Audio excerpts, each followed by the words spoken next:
Good morning. Dito naman kami ulit. Dito naman kami ulit ng motor airport. Dalawang motor, Honda Click at saka Honda Beat. Ihahatid namin sa Sige Airport. Dalawa po ang ihahatid namin ngayon. Honda Beat is ngayong umaga, dahil yung Honda Kids ngayon rin, pero ibang customer ko itong dalawa kasi itong Honda Beat na nakikita nyo na dinala ng aking anak ko yan para unang deliver po, para kasi yung kasama nito mamaya pang hapon, pero paghahatid kami rin na ulit ng dalawang Honda Beat. Parang panyatay hatid ng mamayang hapon sa Honda Beat saka Suzuki Skydrive, kasi ang booking nila is 3 talaga, pero nauna yung kanila, nauna yung kaibigan nila ngayon dumating. Kaya itong Honda Beat na yellow beat ng aming ihahatid sa port. Meron pa yung dalawang port, saka yung dala naman ng aking misis. Yan po,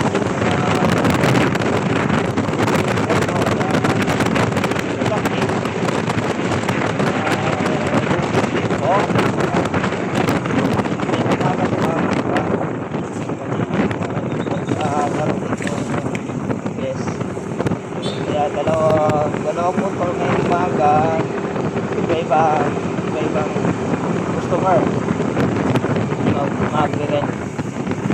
Bali, dyan muna po kayo. Pabalik po ako mamaya. Pag muna po kami, parang malaylay kayo ang biyahe. Salamat po. Ito po, dumaon na po yung para po ng aming customer na maglan sa motor. Ngayon papasok na po kami sa Sige Airport.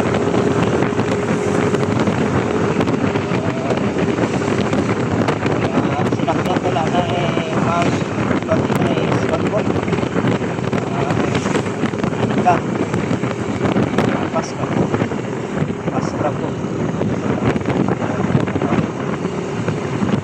banda sa may Welcome Sige simbahan. Tapos papasok na kami dito sa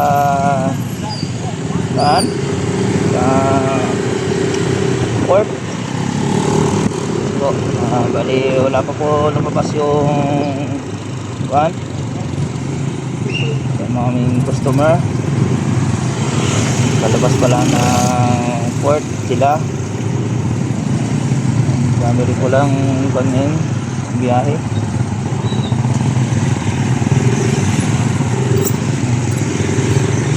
So bali park naman kami ulit dito na po namin hintayin yung aming guest, aming customer na mag-rent ng motor.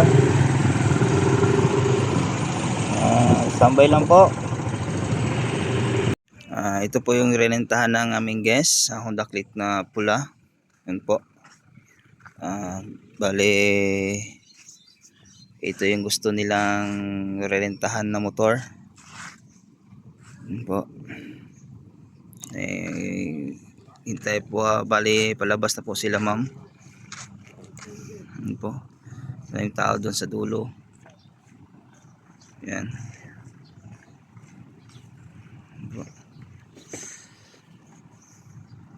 Dito lang po namin siya hihintayin. Dito lang po namin sila hihintayin. Okay. Babalik po ako. Sige,